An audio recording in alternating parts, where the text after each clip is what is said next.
حضرت عمر فاروق حضور کے سسر ہیں، سورے، اور حضور حضرت ابو بکر اور حضرت عمر کے داماد ہیں۔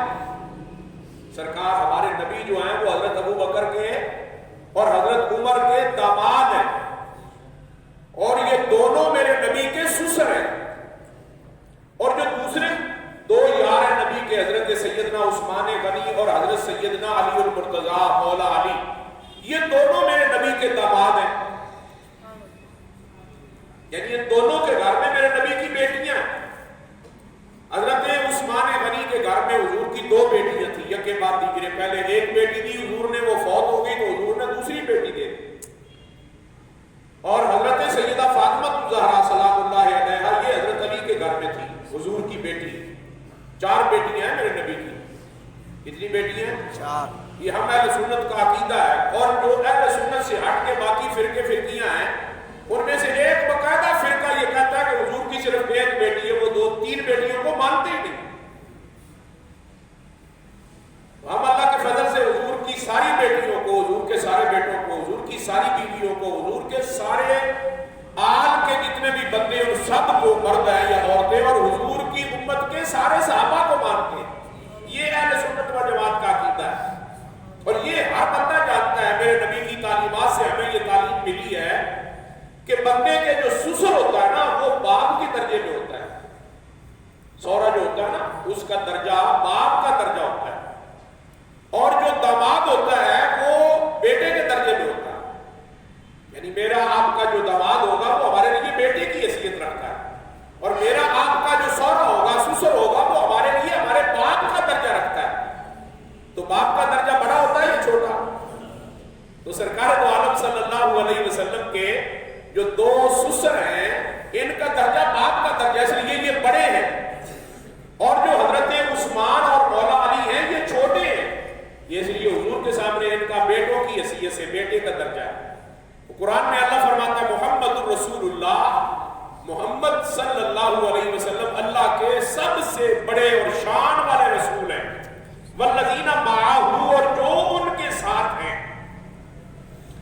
بڑی یہاں پیاری بات اور سمجھنے کے لائق بات ہے کہ حضور کا جو ساتھ ہے نا، وہ اگر کسی کو میسر ہو جائے وہ سارے جہان سے نرالا بن جاتا ہے۔ دیکھیے نا آپ، ایک بندہ کسی پیر صاحب کے قرب میں آ جائے تو وہ پیر کا منظور نظر ہو جاتا ہے۔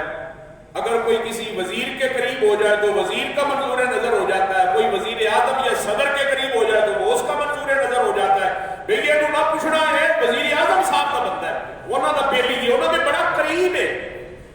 اگر کوئی وزیر اعظم اور صدر کے قریب ہو تو سارے بندے اس کا احترام کرتے ہیں، وہ کتنا خوش نصیب ہوگا جو مصطفیٰ کے قریب ہوگا۔ سبحان اللہ۔ اللہ فرماتا ہے محمد رسول اللہ، محمد اللہ کے رسول ہیں۔ والذین معہ، اور جو ان کے ساتھ ہیں۔ ہمارا ایمان اور عقیدہ ہے کہ اگر کسی بندے کو حضور سے ایک لمحے کی بھی معیت نصیب ہو جائے، قربت نصیب ہو جائے ایک لمحے کی، وہ ساری امت سے اعلیٰ ہو جاتا ہے۔ اور اگر کسی کو ایک دن سارا حضور سے قربت مل جائے، اور اگر کسی کو ایک ہفتہ حضور کی قربت مل جائے، اگر کسی کو ایک سال قربت مل جائے، وہ جتنی قربت ملے گی اتنا بلند مقام پائے گا نا۔ تو سب سے زیادہ قربت کس کو تھی، کس کو ہے اور کس کو رہے گی؟ وہ ایک ہی بندہ ہے امت مصطفیٰ میں، اس کا نام ہے ابو بکر صدیق۔ حضور کا تو سایہ نہیں تھا دنیا میں، اللہ نے حضور کا سایہ بنایا ہی نہیں ہے۔ لیکن اگر کوئی بندہ یہ کہے نا کہ سائے کی طرح کوئی بندہ بندے کے ساتھ رہا ہے، تو وہ صدیق اکبر کے لیے جملہ بنتا ہے کہ حضور کے ساتھ اگر کسی نے سائے کی طرح زندگی گزاری ہے نا تو وہ ابو بکر صدیق ہے رضی اللہ تعالیٰ عنہ۔ بچپن میں، لڑکپن میں، جوانی میں، تبلیغ سے پہلے، تبلیغ کے بعد، وہ گھر ہو، وہ سفر ہو، وہ حضر ہو، وہ حتیٰ کہ غار بھی ہو، تنہائی کا جو حضور کا سفر ہے اس میں بھی اگر کوئی ساتھ ہے تو وہ صدیق اکبر ہے۔ اور اب بھی اگر کوئی حضور کے سب سے زیادہ قریب ہے تو وہ ابو بکر ہے۔ قبر رسول میں کے بالکل جو قریب قبر ہے وہ قبر مصطفیٰ ہے۔ قبر مصطفیٰ کے جو بالکل قریب ہے نا وہ قبر صدیق اکبر ہے۔ ہاں حضرت عمر بھی اسی روزے میں دفن ہے، حضور کے قریب ہے، لیکن اتنا قریب نہیں ہے جتنا صدیق اکبر قریب ہے۔ حضور کی قبر مبارک ہے، اس کے ساتھ ابو بکر کی ہے، اس کے ساتھ عمر کی ہے۔ یعنی عمر کے اور نبی کے درمیان میں حضرت صدیق اکبر جلوہ کرتے ہیں. تو سب سے قرب اگر کسی کو اس جہان کے بعد دوسرے جہان میں بھی اگر نصیب ہوا ہے تو وہ صدیق اکبر کو نصیب ہے. اور اللہ اسی کو بیان کر رہا ہے, محمد اللہ کے رسول ہے, والذین معہ, اور جو ان کے ساتھ ہیں. ہمارا تو ایمان اور عقیدہ ہے صدیق اکبر تو ساری کائنات میں سب سے اونچے درجے پر فائز ہے. افضل البشر بعد الانبیاء, نبیوں کے بعد اگر کوئی سب سے اونچے درجے پر فائز ہے نا بندوں میں, وہ صدیق اکبر ہے. سب سے بلند درجہ نبیوں کا ہے, نبیوں کے بعد بندوں میں, امتوں میں اگر کوئی بلند شان والا تو وہ صدیق اکبر ہے. ہمارا ایمان تو عقیدہ ابو بکر تو ہے ہی افضل, وہ تو ہے ہی نصاب, وہ تو صدیق اکبر ہے, وہ تو خلیفۃ اللہ ہے, وہ خلیفۃ الرسول ہے. ہمارا تو ایمان ہے سرکار سے نسبت اگر پتھر کو مل جائے تو وہ بھی آتا ہو جاتا. یہ آپ نے پڑھا ہوا سنا ہوا علماء سے کہ کملی والے آقا صلی اللہ علیہ وسلم کی خدمت اقدس میں ابو جہل لے کے آ گیا تھا کنکر, کہتا یہ بتا دو اس میں کیا ہے تو میں تمہیں نبی مان لوں. میرے نبی نے فرمایا میں بتاؤں تیرے ہاتھ میں کیا ہے, تیری ہاتھ والی چیز بتا کہ میں کون ہوں. اس نے کہا یہ تو ممکن ہی نہیں ہے. تو میرے نبی نے یوں اشارہ کیا اس پتھر کی طرف, تو پتھر نے کلمہ پڑھنا شروع کر دیا. حضور علیہ الصلوۃ والسلام کا اشارہ ہوا تو پتھروں نے کلمہ پڑھنا شروع کر دیا. تو پھر کیوں نہ ہم کہیں میرے نبی کا مقام اور شان یہ ہے کہ پتھرانو کلمے بڑھا جاندا ہے, وہ گنگیانو گلا کرا جاندا ہے, وہ انبولیانو بلا جاندا ہے, وہ گنگیاں تھی گلا کرا جاندا ہے. میرے نبی کو اللہ نے یہ مقام عطا فرمایا ہے, ان کی بارگاہ میں اگر کوئی بے جان بھی آ جائے تو حضور کی توجہ سے اسے جان بھی مل جاتی ہے, پھر قوت کلام بھی مل جاتی ہے, پھر وہ نبی کی تعریف میں نعتیں بھی پڑھنا شروع کر دیتا ہے. اور بڑی محبت بڑی بات ہے کہ وہ پتھر پتہ نہیں کس جنگل کے تھے, کس بیابان کے تھے, کس پہاڑ کے تھے. وہ باہر سے کہیں سے جنگل سے وہ بیابان سے پتھر چون کے لایا تھا ابو جہل, اور مکے کے شہر میں آ کر حضور سے کہنے لگا بتاؤ میرے مٹھی میں کیا. اب دیکھو کہاں تھے وہ, حضور علیہ الصلوۃ والسلام کے پاس پہنچ گئے دشمن کے ذریعے سے. پتھر کہاں پڑے تھے, کون اٹھاتا انہیں. ان کے دل میں نبی کی محبت تھی تو حضور علیہ الصلوۃ والسلام نے اپنے پاس بلا لیا. 2 4 تھے, 5 تھے, 10 تھے, 20 تھے, جتنے تھے, چھوٹے چھوٹی کنکریاں تھے, پتھر تھے, مٹھی میں لیے. وہ کہیں باہر سے لے کے حضور کے سامنے آ گئے, بتاؤ کیا. تو میرے نبی پاک نے فرمایا یہ خود بتائیں گے میں کون ہوں. اس نے کہا یہ ہو نہیں سکتا. تو میرے نبی نے یوں اشارہ کیا ابو جہل کی مٹھی کی طرف سے, انہوں نے کلمہ پڑھنا شروع کر. اب ایک تو تھے جنگل میں حضور کے سامنے آ گئے, اب نبی کا کلمہ پڑھا تو صرف دشمن کے ہاتھ میں نہیں رہے, دشمن نے مٹھی کھول کے حضور کی طرف پھینک دیے کہ محمد کا جادو تو پتھروں پر بھی چلتا ہے. تو کلمہ پڑھنے والا دور ہو تو نبی کے نزدیک آ جاتا ہے.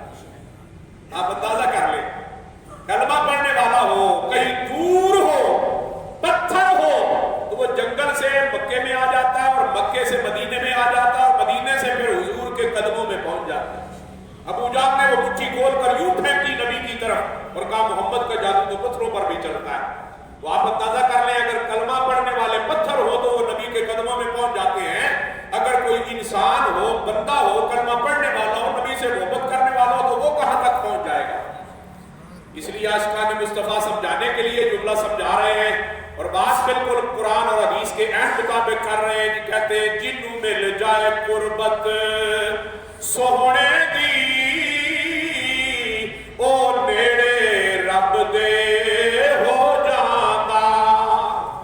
گویا کہ کملی والے آقا کی قربت ملنے سے بندہ صرف مصطفیٰ کے قریب ہی نہیں ہوتا بلکہ خود خدا کے قریب ہو جاتا ہے. نبی کے صدقے سے اللہ کا قرب مل جاتا ہے.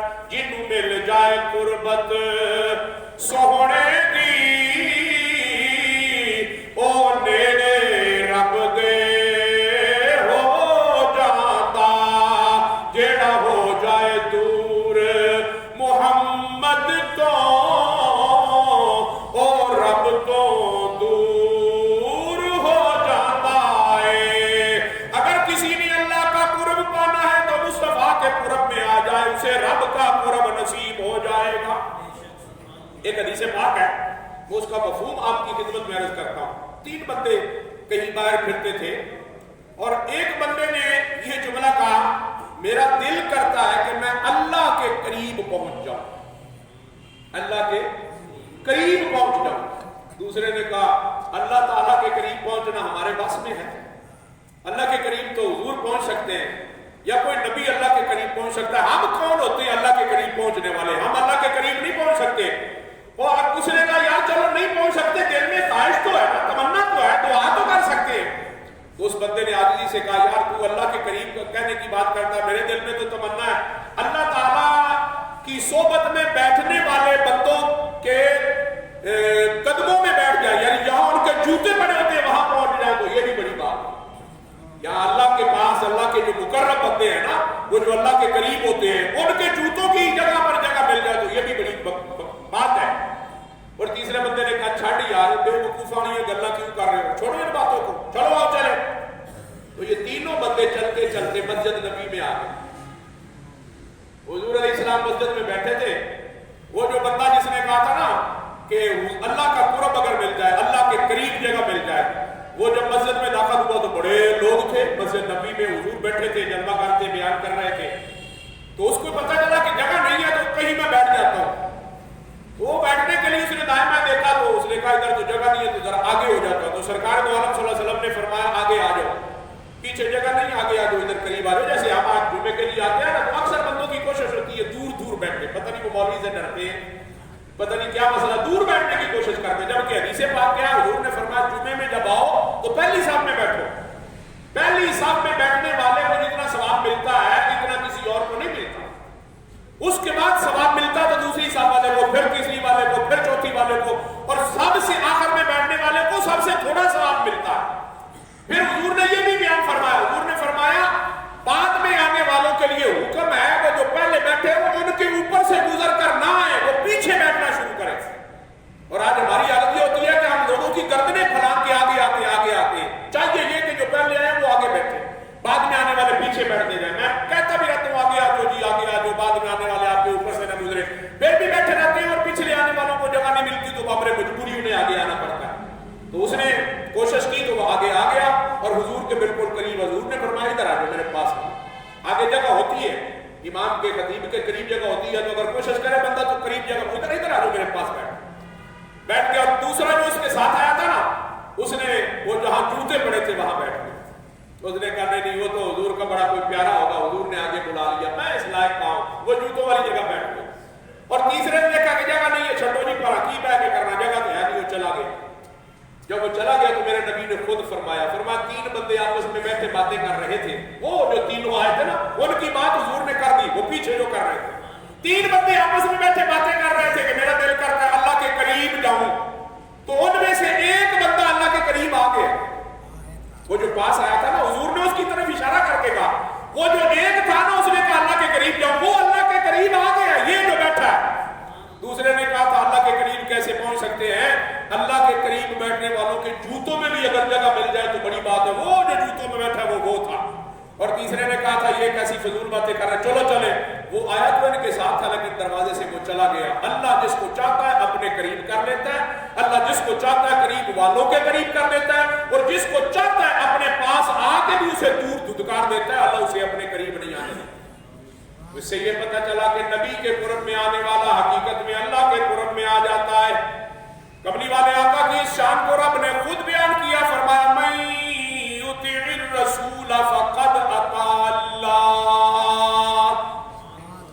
اگر کوئی چاہتا ہے کہ اللہ کی اطاعت کرے، اللہ نے فرمایا میں خود تمہیں بتا دیتا ہوں میرے نبی کی اطاعت کر لو۔ میرے نبی کی اطاعت حقیقت میں اللہ کی اطاعت ہے۔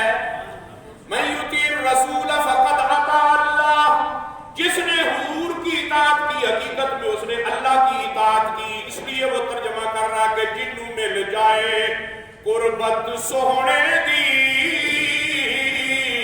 او نیڑے رب دے ہو جاتا، جیڑا ہو جائے دور محمد تو رب اس کو دور ہو جاتا ہے۔ اللہ کریم نے ان بندوں میں سے ایک بندہ چن لیا جس کو اپنا قرب عطا کرنا تھا، اس کا نام صدیق اکبر رکھوایا۔ اس لیے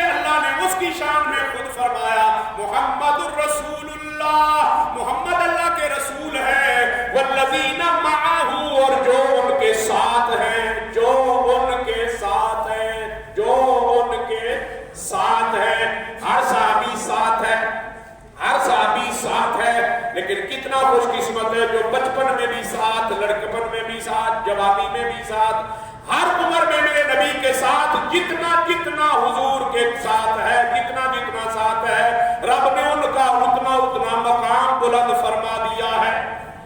حضور کے قرب میں آنے والے کو اللہ نے جتنا اسے قرب ملا اتنا بلند مقام عطا فرمایا۔ تو صدیق اکبر کو سب سے زیادہ قرب ملا، اس لیے صدیق سب سے زیادہ شان والے ہو گئے۔ تو سیدنا صدیق اکبر کی شان اللہ بیان کرتا ہے، والذین معہ، اور جو ان کے ساتھ ہیں۔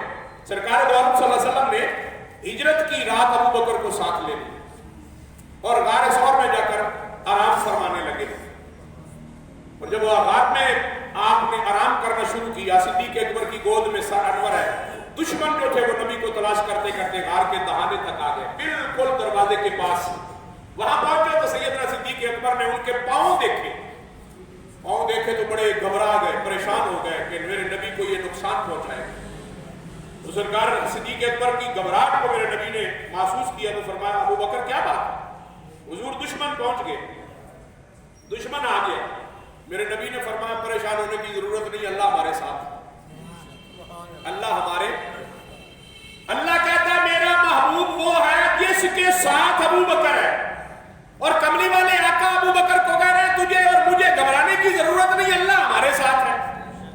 قرآن میں اس میں اللہ نے اس بات کو بھی بیان کیا، فرمایا ثانی اثنین اذ ہما فی الغار، ان دونوں میں سے دوسرا جو وہ غار میں تھا وہ کہہ رہا تھا یا رسول اللہ گھبراہٹ ہو رہی ہے، دشمن پہنچ گیا ہے۔ تو میرے نبی نے اس اپنے یار کو جو دو میں سے دوسرا تھا اس کی تسلی کے لیے فرمایا لا تحزن، گھبرانے کی ضرورت نہیں ہے، ان اللہ معنا، اللہ ہمارے ساتھ ہے۔ پتہ چلا جو نبی کے ساتھ ہوتا ہے نا اس کے ساتھ اللہ ہوتا ہے، کیونکہ اللہ نبی کے ساتھ ہے، نبی اللہ کے ساتھ ہے۔ نہ کبھی سرکار اللہ سے جدا ہوئے، نہ اللہ کبھی مصطفیٰ سے جدا ہوا، تو جو حضور کے پاس آ گیا سمجھ لو وہ اللہ کے پاس آ گیا۔ اور قرآن میں تو اللہ کریم نے پھر اس کو اگلا مسئلہ بھی بیان کر دیا۔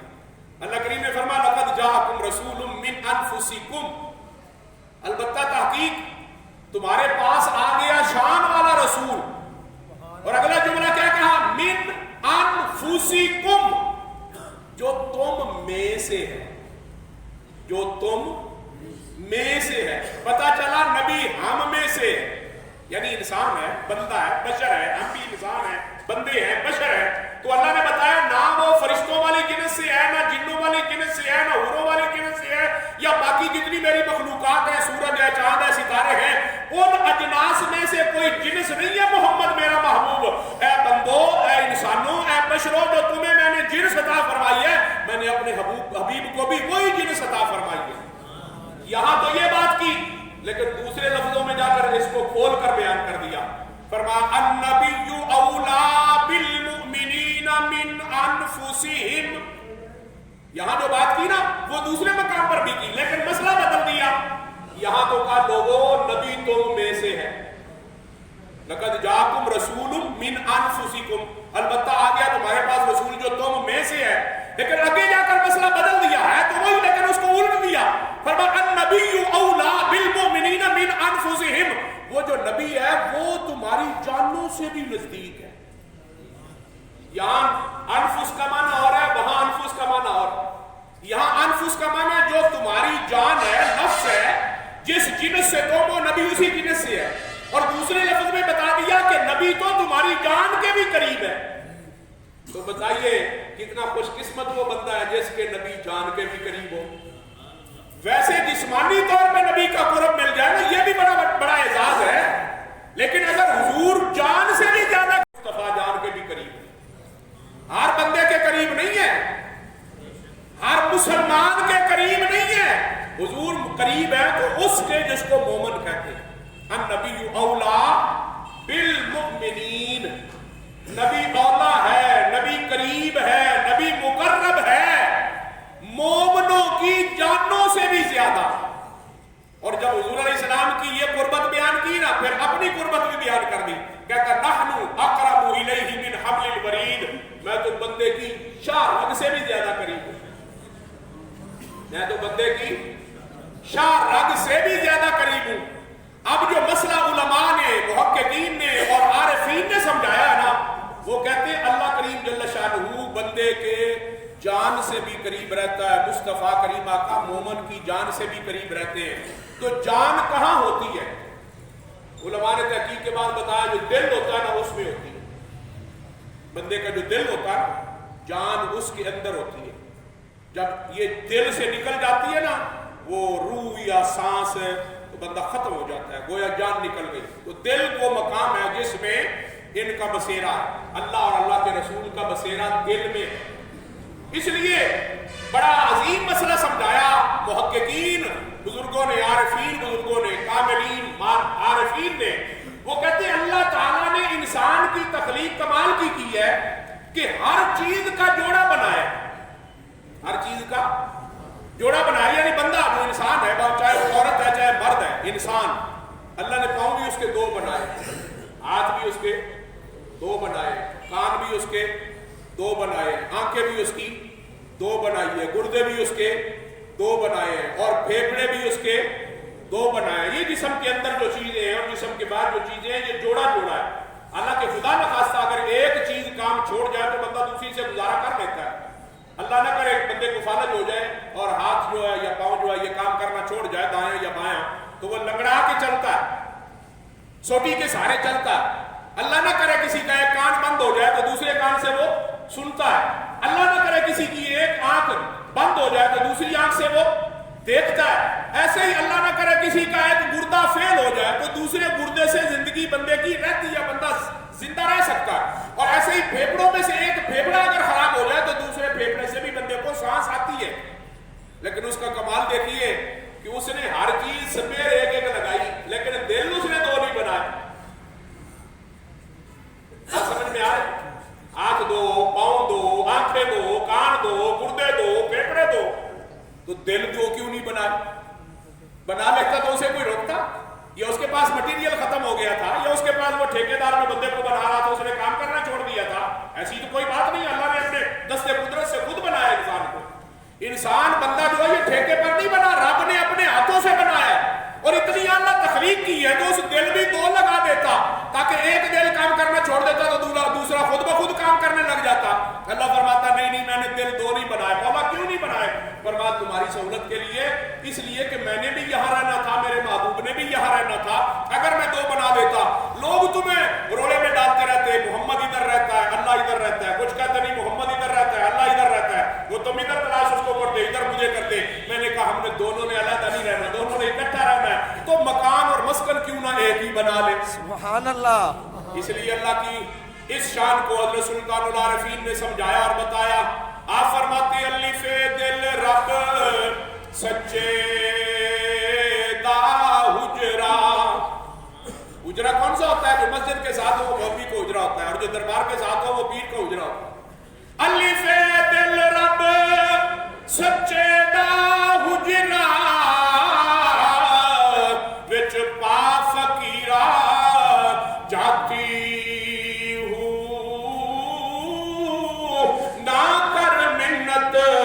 خواج خضر دی تیرے اندر آب حیاتی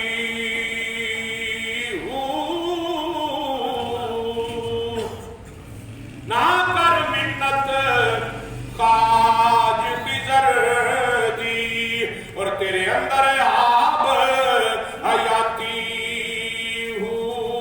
شوق دا دیوان بال ہمیں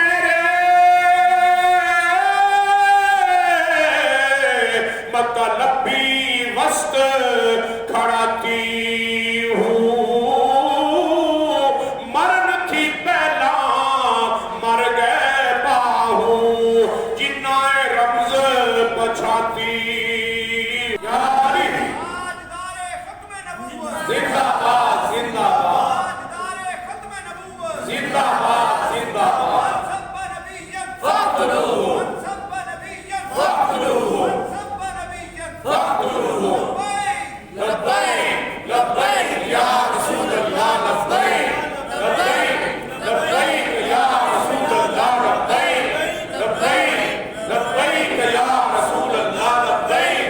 لبیک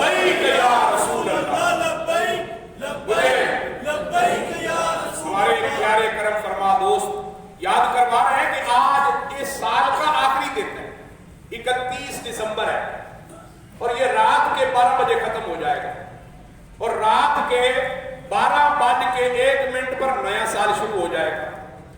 انگریزوں نے مسلمانوں کو اپنے کلچر سے دور کرنے کے لیے یہ انگریزی مہینے بنائے ہیں، مسلمانوں کے اسلامی مہینے، اور وہ شروع ہوتے ہیں محرم سے. محرم، صفر، ربیع الاول، ربیع الثانی، جمادی الاول، جمادی الثانی، پھر رجب، پھر شعبان، پھر رمضان، پھر شوال، پھر ذیقعدہ اور پھر ذی الحج. یعنی ہمارا آخری مہینہ ذی الحج شریف کا قربانی والا مہینہ، اور ہمارا پہلا مہینہ جو ہے وہ محرم شریف کا مہینہ ہے. دیکھو نا کتنے پیارے ہمارے مہینے ہیں. ہمارا سال کا آغاز بھی قربانی سے ہوتا ہے اور اختتام بھی قربانی پہ ہوتا ہے. اللہ. سال کے آغاز میں نماز رسول نے قربانی دی دین کے لیے، اسلام کے لیے، اپنے بچوں کی. اور سال کا جو اختتامی مہینہ ہے اس میں ہم اپنے جانوروں کی قربانی پیش کرتے ہیں سنت ابراہیمی اور سنت مصطفیٰ پر. تو مسلمانوں کے جو اسلامی مہینے ہیں وہ شروع بھی قربانی سے ہوتے ہیں اور ختم بھی قربانی پہ ہوتے ہیں. انگریزوں نے اپنے اسلام سے علیحدہ رہ کر انہیں اپنے بنا لیے، اور انہوں نے پھر جو ہے نا وہ جس کو نیو ایئر نائٹ کہتے ہیں، نیو ایئر نائٹ یعنی سال کا جو اختتام ہے اور اگلی جو صبح آنے والی ہے وہ سال کی آخری رات اور سال کی پہلی رات کو نیو ایئر نائٹ کہتے ہیں. اس رات کو وہ ساری رات شرابیں پیتے ہیں، رقص کرتے ہیں، بھنگڑے پر ڈالتے ہیں، ہلڑ بازی کرتے ہیں، پٹاخے چلاتے ہیں. اور ہم اتنے ہو گئے ہیں نا، میں کیا جملہ کہوں، ایمان سے دور اور غیرت ایمانی سے بیکار، کہ ہم بھی ان کی ریت شروع کر دیتے. لاہور میں، کراچی میں، اسلام آباد میں، پشاور میں، کوئٹہ میں، جو بڑے بڑے شہر ہیں بالخصوص ان میں، اور جو چھوٹے شہر ہیں ان میں بھی کسر کوئی نہیں رہتی. یہاں بھی وہ اپنا دمچڑا جو ہے نا وہ ڈالتے ہیں. ہمیں چاہیے کہ رات کے اختتام کا جو وقت ہے، رات کے 12 بجنے سے پہلے ہم وضو کر کے مصلی بچھا کے مسجد میں بیٹھ کر یا اپنے گھر میں بیٹھ کر نوافل پڑھیں، اللہ کریں، تاکہ ہم بتانا چاہیں کہ یا اللہ یہ جو چاہے کسی کا سارے دن ساری راتیں مہینے تیرے ہیں، ہم اس دن کو بھی اور اس رات کو بھی تیرے ذکر کے ساتھ ختم کرتے ہیں. اور نیا دن شروع ہونے والا سال ہو اور اس کا 12:01 ہو تو اس وقت بھی ہم سجدے میں پڑے ہو، تاکہ ہم اللہ کو بتائیں اللہ ہم تیری شکر سے اس نئے سال کا آغاز کر رہے ہیں. ہمیں تو یہ نیو ایئر نائٹ منانی ہی نہیں چاہیے. ہمارے نزدیک تو ویسے ہی ہے، آج سال کی آخری رات ہے ہی نہیں. ہماری تو آخری وہ جو ہے ذی الحج شریف کی 29 یا 30 جو رات ہوگی وہ سال کی آخری ہے. ہمیں تو وہ رات بھی نفل میں اور دن بھی نفلوں میں گزارنا چاہیے اور قربانی میں گزارنا چاہیے. ہم سوچتے ہی نہیں. ہم اپنے بچوں کو پیسے دیتے ہیں، وہ رات کو عیاشی کے لیے جاتے ہیں، پیسے دینا، موٹر سائیکل دینا، ہم رات کو نیو ایئر نائٹ منائیں گے. خود بھی کئی مناتے ہیں، کچھ اپنے بچوں کو اپنے بچوں کے ہاتھوں مجبور ہو کر ان کو کہہ دیتے ہیں ٹھیک ہے جی تسی جو ہلڑ بازی کرنی میرا ہوں بڑا کوئی ٹائم ہے، ان میں بڈھا ہو گیا ذرا میں نے کوئی جچدا گویا تو نہیں کرنا چاہتا برائی، اپنے بیٹے کو برائی کی طرف لگانا چاہتا. اس لیے ہمیں اپنے ارد گرد کے ماحول کو کنٹرول کرنا چاہیے، مساجد میں یہ پیغام دینا چاہیے اور ہر بندے کو یہ اپنی اولاد کو پیغام دینا چاہیے. یہ ہمارا کلچر نہیں ہے، یہ انگریزوں کا کلچر ہے، یہ دشمنان اسلام کا کلچر ہے. دشمنان اسلام سے بندے کو دور کرنے کے لیے ہمارے اندر یہ اپنا کلچر ڈال رہے ہیں. ہمیں اپنے کلچر کو بھولنا نہیں چاہیے. ہمارا کلچر کتنا پیارا ہے، کتنا اعلیٰ ہے کہ قربانی سے شروع ہوتا ہے، قربانی پہ ختم ہوتا ہے. گویا بتا دیا گیا اسلام قربانیوں سے آیا ہے. ایسے نہ سمجھنا کہ اسلام جلدی آ گیا اور آسان آ گیا ہے. یہ دشمنان اسلام کو پمپنے نہیں دیں گے. اس لیے قربانیوں سے بریک نہ کرنا. جب بھی وقت آئے مال کی قربانی دینی پڑے، اولاد کی دینی پڑے اور اپنی جان کی بھی دینی پڑے تو اسلام کی خاطر سب کچھ قربان کر دیں. یہ جذبہ نئی جس کو نیو جنریشن کہتے ہیں نا، نوجوان، اس میں علامہ خادم حسین رضوی نے پیدا کیا. سبحان اللہ. بابا جی کی تقریروں میں یہ جملے موجود ہیں. وہ تواڈے منڈے تے جناب انگریزاں دیاں فلماں ویکھدے سن یا انڈیا دیاں فلماں ویکھدے سن. تحریک لبیک نے ان کو یا رسول اللہ کے نعروں پر لگا دیا. سبحان اللہ. لبیک یا رسول اللہ. تاجدار ختم نبوت زندہ باد. تاجدار ختم نبوت زندہ باد. تاجدار ختم نبوت زندہ باد. من سب نبیا فاقتلوه. من سب نبیا فاقتلوه. من سب نبیا فاقتلوه. ہمیں خود بھی اور اپنی اولاد کو بھی لبیک یا رسول اللہ. لبیک. رضوی تیرے نام رہے گا. سلام ہے، سلام ہے، سلام ہے، سلام ہے، سلام سلام ہے، سلام ہے، سلام ہے، سلام ہے. بلکہ پاپے نے تو جینے کا ڈھنگ سکھا دیا. بے شک. پہلے ہم تو بڑے ڈرتے تھے، پرچوں سے ڈرتے تھے، پولیس سے ڈرتے تھے، جیل سے ڈرتے تھے، اب نہیں ڈر لگتا، اللہ اکبر، اب نہیں ڈر لگتا. وہ بابے نے اتارا. پہلے تو پولیس آ جاتی کہ پتہ نہیں کیا ہو جائے گا، اب تو پولیس ہمارے ساتھ بھی پیٹتی رہتا، ہمیں پریشانی نہیں. اللہ اکبر. حقیقت میں پولیس ہماری حفاظت کے لیے، اور جب پولیس حفاظت کی بجائے بدماشی شروع کر دے تو پھر پولیس کا مقابلہ کرنا چاہیے کہ نہیں؟ کرنا چاہیے. ہاں، پولیس والے باہر بیٹھے بھی ہیں، ڈر کر ہی بات کر رہے ہیں، ذمہ داری سے کر رہے ہیں. ان کا کام ہماری حفاظت کرنا ہے. اور میں پچھلی تقریر میں یہ جملہ کہہ چکا، اب یہاں پر بھی یہ جملہ کہنا چاہتا ہوں کہ سرکار دو عالم صلی اللہ علیہ وسلم نے جب یہ مکہ سے ہجرت فرمائی نا مدینے کی طرف، تو جس رات حضور مکے سے مدینے جا رہے تھے، اس رات 100 کافروں نے نبی پاک کے گھر کا محاصرہ کر لیا تھا ننگی تلواریں لے کر، نبی کو قتل کرنے کے لیے. یہ منصوبہ تھا حضور کو قتل کرنے کا. جب وہ بالکل پنجابی کے اندر پہنچ کے آ گئے تو اللہ نے فرمایا جبریل جاؤ میرے حبیب کو کہو آپ اٹھو اور اب جاؤ. میرا نبی بھی جانتا تھا کہ دشمن تیار ہے، قتل کرنا چاہتے ہیں، لیکن اللہ کے حکم کا انتظار تھا. اللہ نے فرمایا جاؤ میرے حبیب سے کہو کہ اب یہاں سے نکلے اور مدینے کی طرف ہجرت فرمائے. تو سرکار دو عالم باہر نکلے تو 100 بندہ تلوار لے کر گھر کے باہر کھڑا ہے قتل کرنے کے لیے. یہ جملہ میں وہاں کہہ چکا، آپ بھی کہنا چاہتے ہیں. وہ تھے تو کافر مشرکین مکہ، لیکن ان میں اتنی جرأت نہیں تھی کہ وہ نبی کی دیوار پھلانگ کے اندر جاتے. اللہ اکبر. نبی کی دیوار گھر کی پھلانگ کر کافر بھی اندر ہے، اور جو تحریک لبیک کو گرفتار کرنے کے لیے دیواریں پھلانگ کے اندر گئے وہ کون ہے؟ پریشان ہوتا ہے. مرچہ پرچہ ہوگا تو میرے تھے، ٹینشن تو نہیں ہونی چاہیے تھی. ہاں بس 2-3 بندوں نے 2-3 بار کہہ دیا. میں سمجھتا ہوں کافروں سے بدترین لوگ وہ ہیں، اور مکے کے کافروں سے بھی بدترین ہے کہ ان کو جرأت نہیں دیوار پھلانگ کے 4 دیواری کی جو ہے وہ خلاف ورزی کرنے کی. لیکن ہمارے ہاں جناب وہ دیواریں پھلانگ کے اندر چلے جاتے، 4 دیواری کا انہیں کوئی خیال ہی نہیں ہے. یہ کلمہ پڑھنے والے، اس سے تو مشرکین مکہ بہتر تھے. وہ نبی پاک صلی اللہ علیہ وسلم کی دیوار پھلانگ کے اندر نہیں گئے، وہ دشمن تھے نبی کے، لیکن حضور کی عزت کے لیے انہوں نے دیوار نہیں پھلانگی. دیواریں اونچی نہیں تھی کہ وہ پھلانگ کے اندر نہیں جاؤ. انہیں پتا تھا یہاں نبی کی اہل خانہ ہے، نبی کی بیویاں ہیں، نبی کے بچے ہیں، ہمیں نبی پاک کے گھر والوں سے لڑائی نہیں، لڑائی ہے تو نبی سے ہے، اس کو ماریں گے قتل کریں گے. لیکن اس وقت جب وہ گھر سے باہر نکلے، گھر کے اندر انہوں نے بھی ان کو کچھ نہیں کہا. تو جو گھر کے اندر ڈاکو چلا جائے، چور چلا جائے اور لوگوں کی عزتوں سے کھیلے، مال لوٹ لے، وہ کیا مسلمان کہلانے کا حقدار ہے؟ وہ نام کا کلمہ پڑھتا ہوگا، کلمہ پڑھتا رہا، اس کا کلمہ اس کے کام نہیں آئے گا. جو کسی مسلمان کی عزت، جان اور مال کی حفاظت نہیں کرتا وہ پرلے درجے کا بے ایمان اور کافر ہے. اس لیے حضور نے فرمایا مومن کی جان اور مال اور عزت کی حفاظت مسلمان پر فرض ہے. جو مسلمان کی عزت کی طرف دیکھے گا اس کا ایمان ختم ہو جائے گا. جو کسی مسلمان کی کا مال لوٹے گا اس کا ایمان ختم ہو جائے گا. جو کسی مسلمان کی جان لے گا اس کا ایمان سے کوئی تعلق نہیں.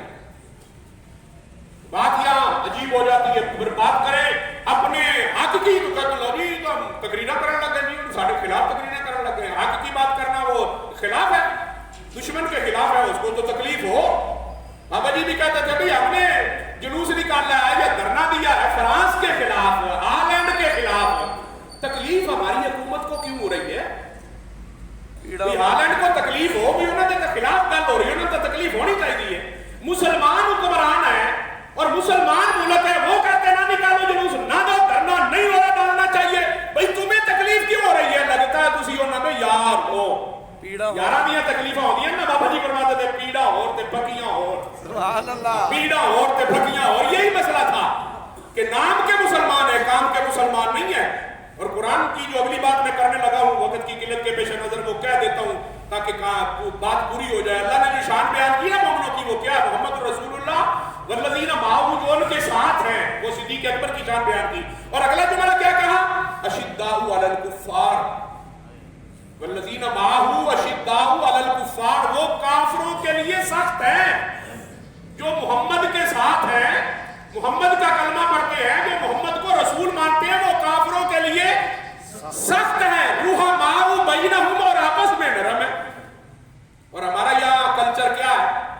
ہم جناب سکھوں کے لیے تو ان کا گردوارہ بھی بنا دیں، 400 ایکڑ ہے کہ 400 کنال ہے، مجھے تو رقبے کی وہ پوری ڈیٹیل نہیں ہے. اور پتہ نہیں 400 ارب روپیہ لگا دیں ان کے گردوارے کے لیے، اور مسلمانوں کی مسجدیں جو ہیں وہ گرا رہے ہیں، مسجدوں کے سپیکر اتار رہے ہیں، مولویوں پہ پرچے ہو رہے ہیں، میلاد شریف کرنے کی اجازت نہیں، جو میلاد شریف کر رہے ہیں ان پہ پرچہ ہوتا ہے، اور میلاد پر چلنے والا سپیکر اٹھا لیا جاتا ہے۔ بادشاہی مسجد ہو یا وہ فیصل مسجد ہو، وہاں پر کنجر وہاں جا کر اپنے ڈرامے بناتے ہیں، ان کو کچھ نہیں کہا جاتا۔ اور سکھوں کا جو وہ تھا گردوارہ، وہاں ایک ماڈل نے جا کر صرف وہ کپڑوں کی نماز کی ہے، تو یہ فواد چودھری جو ڈبو ہے یہ کہتا ہے اس کو معافی مانگنی چاہیے اس ماڈل کو کہ اس نے وہ وہاں جا کر ان کے عبادت خانے کی توہین کیوں کی ہے۔ اور جب یہ خود جو تھا یہ ڈبو، یہ وزیر خان مسجد کے سامنے خود ڈانس کر رہا تھا، اس وقت اس کو شرم نہیں آئی؟ پھر کہتے ہیں نہیں مولوی سیاست کر دینے، نہیں مولوی سخت گلہ کر دینے۔ وہ اسلام کی بات کرنا بھی آپ کو سخت لگتا ہے؟ دین کی حفاظت اور مسجد کی حفاظت کی بات کرنا بھی آپ کو سخت لگتا ہے؟ پھر اپنے عقیدے کا اور اپنے ایمان کا علاج کرواؤ۔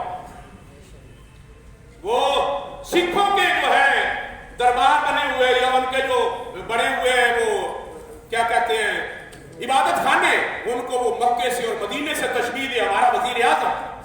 وہ کہتا ہے جیسے ہمارے لیے مکہ اور مدینہ ہے نا، یہ جو بنایا ہے کیا اس کا پتہ نہیں نام ہے بدبخت کا، مجھے تو نام نہیں آتا گردوارے کا، جی گرو نانک کا وہ جو ہے نا اس کا نام کچھ اور رکھا ہے وہ دربار، اس کو وہ کہتا ہے یہ ان کے لیے مکہ اور مدینہ۔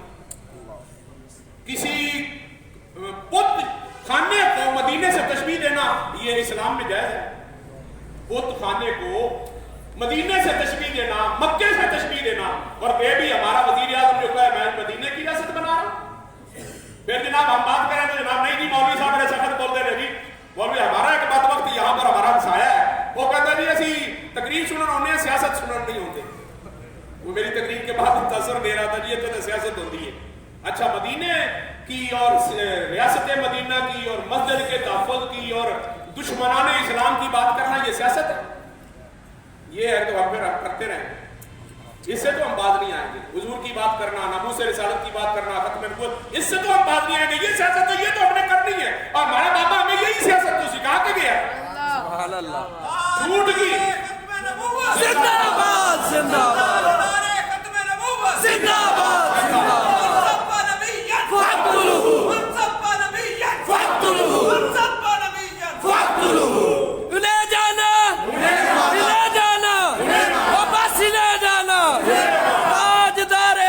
نبوت لبیک لبیک لبیک یا رسول اللہ، لبیک لبیک لبیک یا رسول اللہ، لبیک۔ بات میں یہ ساتھ شامل کروں رہ نہ جائے، اگلی جمعرات جو آنے والی ہے نا 6 تاریخ ہوگی، 6 جنوری، نئے سال جو ہے نا یہ انگریزی سال کا جو نیا مہینہ ہے، 6 جنوری اگلی جمعرات کو بعد نماز عشاء یہیں پر انشاءاللہ لبیک یا رسول اللہ لبیک پاکستان کے زیر اہتمام ایک محفل پاک ہو رہی ہے، جس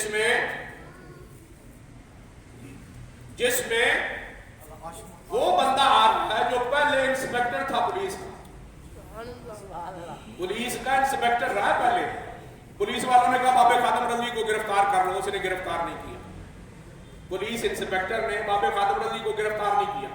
پولیس والوں نے کہا جی تم اس کا جواب دو، ڈی پی او صاحب نے یا اس سے بڑے جو آئی پی ڈی آئی تھے انہوں نے کہا اس کا جواب دو، تم نے خادم رضوی کو گرفتار کیوں نہیں کیا؟ اس نے کہا نہیں کیا، میں اسے اچھا سمجھتا ہوں، میرا وہ قائد ہے، وہ گرفتار نہیں کرنا، ان کو تو سلوٹ کرنا چاہیے۔ انہوں نے کہا چلو ہم تیری نوکری بچاتے ہیں، تم یہ لکھ کر دے دو کہ وہ میرے مسلک کا ایک عالم دین تھا تو میں اپنے مسلک کے عالم کو گرفتار نہیں کرنا پسند نہیں کرتا۔ انہوں نے کہا میں یہ بات نہیں لکھ کے دوں گا، وہ ساری دنیا کا ہیرو ہے، میں بات نہیں کرنا چاہتا، تم مجھے بچانے کی کوشش کرتے ہو، میں خود استعفیٰ لکھ کے دیتا ہوں، میں ایسی نوکری کرنا ہی نہیں چاہتا۔ انسپیکٹر کی نوکری اس نے چھوڑ دی اور بابے خادم رضوی کا مرید ہو کے اس کے مشن پر کام کرا۔ عاصم اشفاق رضوی جیلم کا تحریک لبیک کا وہ امیر ہے، سابق وہ ایس ایچ او ہے پولیس کا، وہ تشریف لا رہے ہیں۔ اب اس کا چہرہ دیکھو تو پتہ نہیں چلتا یہ پولیس والا کہتے ہیں یہ عالم دین ہے، وہ عالم دین ہے۔ اس کی تقریر سنیں گے تو آپ کو بابے خادم رضوی کی جھلک نظر آئے گی۔ ہمیں چاہیے کہ ہم ایسے لوگوں کے ساتھ بیٹھے اٹھے۔ یہ مجھے ایک ضروری اعلان بیان کرنے سنانے کے لیے دے دیا گیا ہے۔ ڈی پی او صاحب بہاول نگر کی جانب سے یہ اعلان ہے کہ تمام والدین کو ہدایت کی جاتی ہے کہ نئے سال کی آمد کے موقع پر اپنے بچوں اولاد کو تنبیہ کریں کہ وہ ون ویلنگ، ہوائی فائرنگ، آتش بازی، شراب نوشی سے مکمل گریز کریں. یہی تو ہم کہہ رہے ہیں. بڑی گل ہے جی ڈی پی او صاحب کو بھی یہ خیال آ گیا، بڑی اچھی بات. ہم ان کی اس اعلان کا خیر مقدم ہے. اچھی بات کوئی بھی کرے ہم اس کو اپریشیٹ کریں گے، اس کو ہم خوش آمدید کہیں گے، اس کی اس بات کو ہم پسند کرتے ہیں. اور ساتھ انہوں نے یہ بھی کہہ دیا کسی قسم کی بھی خلاف ورزی کی صورت میں سخت قانونی کارروائی عمل میں لائی جائے گی. اللہ کرے گلہ نہ ہو عمل ہوئے. چاہیے ان لوگوں کو گرفتار کرنا جو شراب نوشی کرتے ہیں، جو ون ویلنگ کرتے ہیں، جو آتشی اسلحہ چلاتے ہیں، فائرنگ کرتے ہیں، ان کو گرفتار کرنا چاہیے. لیکن ہمارے یہاں تو الٹی گنگا بہ رہی ہے. جو تقریر کر رہا ہے اس کو گرفتار کرے، جو میلاد کر رہا ہے اس کو گرفتار کرے، جو سپیکر چلا رہا ہے حضور کے ذکر کے اس کو گرفتار کرے. ماشاءاللہ تحریک لبیک کے کارکن ہمیں کہتے ہیں جی آج رات دے 12 بجے پورے، یعنی جس نے رات ختم ہوئے گی یہ 12 بجے 1 منٹ تے نواں سال شروع ہوئے گا، اس نے انشاءاللہ چوک ختم نبوت ساڈے چشتیاں شریف کا جڑا پرانا چوک ہے نا، جن کا پرانا نام فوارا چوک، الحمدللہ ساڈے سیاستداناں وچوں کئی بندیاں نوں، یہ بلکہ ایک وکیل دا شاید نام لکھیا ہوا ہے، اس وکیل نو خیال آیا، ساڈا بھی یہ دل سی، انہوں نے فوارے چوک کا نام بدل کے انہوں ختم نبوت چوک قرار دیا. اسی ایک جناب انہوں نے اس کام نو سلوٹ کرنے، سلام کرنے اور انہوں نے اس اقدام نو سراہنے اور انہوں نے اس تے شاباش دینے کہ تسی بہت اچھا قدم اٹھایا. پاکستان دا ہر چوک ہی ختم نبوت دے نام تے ہونا چاہیے. ہر چوک شہر دا بڑا ختم نبوت دے نام تے، میلاد دے نام تے، ابو بکر صدیق دے نام تے، عمر دے نام تے، عثمان دے نام تے، مولا علی دے نام تے، امام حسن دے نام تے، امام حسین دے نام تے، کوئی چوک بابے خادم رضوی دے نام تے، کئی ممتاز قادری دے نام تے. چوکاں دے نام رکھو. سبحان اللہ. یہ گورنمنٹ نہیں رکھتی، آپ اپنے محلے دے چوک دا نام رکھ لو، کوئی روکن والا نہیں ہے. سارے پاکستان کا مطلب کیا؟ لا الہ الا اللہ دستور ریاست کیا ہوگا؟ محمد رسول اللہ. پاکستان کا مطلب کیا؟ لا الہ الا اللہ دستور ریاست کیا ہوگا؟ محمد رسول اللہ. انشاءاللہ پاکستان کا دستور محمد رسول اللہ ہوگا انشاءاللہ. وہ جلد آنے والا ہے دن انشاءاللہ. کوشش تو ہے کہ یہ جو 1.5 سال رہتا ہے اس کے اندر یہ حکومت جان چھوڑ جائے. پہلے الحمدللہ تحریک لبیک کی حکومت آ جائے، اور اگر یہ کھینچ تان کے وہ 1.5 سال پورا کر لیں گے تو انشاءاللہ 2023 میں تحریک لبیک یا رسول اللہ کی حکومت ہوگی انشاءاللہ. پنجابی کہتے ہیں نا بھائی وہ جی دیوارہ ڈہنی ہے ایک دھکا ہور دے دو، گرتی ہوئی دیواروں کو ایک دھکا، بس یہ دھکا ایک بجن والا ہو رہا ہے. ہوں من چکے نے ویسے سارے ہی، یہ تو مننا ہی مننا، پارلے وڈ کے بھی من چکے نے. بی بی سی لندن جڑی ایک رپورٹ چلتی ہے نا، اس رپورٹ آ گیا ہے سارے بارے بڑی گلا لکھن، غلط بھی گلا لکھی نا وہ آخر چو پتہ نہیں بندہ یہ بھائیوں نے آ کیا یہ جو خادم رضوی کا بیٹا ہے سعد حسین رضوی، اس کو علامہ سعد حسین رضوی لکھوں یا مستقبل کا وزیر اعظم لکھوں؟ سبحان اللہ. وہ بھی مانتے ہیں کہ آئندہ مستقبل میں اگر کوئی وزیر اعظم بنے گا تو وہ سعد حسین رضوی بنے گا انشاءاللہ. اور میں اگلا جملہ بھی کہہ دوں، ہمیں پاکستان کی وزارت عظمیٰ یہ صدارت نہیں چاہیے. ہم نے جو کچھ کر رہے ہیں نا یہ اسلام کے لیے کر رہے ہیں. ہمارا تو بابا ہمیں سبق دے گیا ہے، آپ نے خود صدارت اور وزارت کی کرسی پہ نہیں بیٹھنا، حضور کے دین کو تخت پہ بٹھانا ہے. انشاءاللہ دین مصطفیٰ تخت پہ ہوگا، بندہ نہیں ہوگا. اور ہم کہہ رہے ہیں ہمارا صرف یہ منشور نہیں ہے کہ پاکستان میں ہم نظام مصطفیٰ لانا چاہتے ہیں، ہم تو پوری دنیا میں اسلام لانا چاہتے ہیں. انشاءاللہ. ہمارا جو اصل مقصد ہے وہ پوری دنیا میں اسلام کا بول بالا ہونا چاہیے. امریکہ ہو، برطانیہ ہو، روس ہو، فرانس ہو، ہالینڈ ہو، جتنے ملک ہیں یہ سارے دشمن اسلام کے کلمہ پڑھ کے اسلام میں داخل ہو جائیں، اور ہر ملک کا وزیر اعظم اور صدر مسلمان ہونا چاہیے. یہ ہمارا منشور ہے. جب تک یہ پورا نہیں ہوتا تحریک لبیک اپنا کام کرتی رہے گی. 2003 میں پاکستان میں تو انشاءاللہ نظام مصطفیٰ آئے گا، جلدی آئے گا. اللہ تعالیٰ ہم سب کو اس کے لیے کوشش کرنے کی توفیق عطا فرمائے. رات 12 بجے جیسے بتا دیا کہ جن دوستوں کو اللہ توفیق دے رات گزارنے کی، وہ چوک ختم نبوت پہ تشریف لائیں. وہاں پر تحریک لبیک کے نعرے لگیں گے، تاجدار ختم نبوت کے نعرے لگیں گے، حضور کی نعتیں پڑھی جائیں گے، درود و سلام پڑھا جائے گا، تاکہ دنیا والوں کو پتہ چلے انگریز شراب سے رات مناتے، ہم مصطفیٰ کے درود و سلام پہ مناتے ہیں. سبحان اللہ. سنت ادا فرما.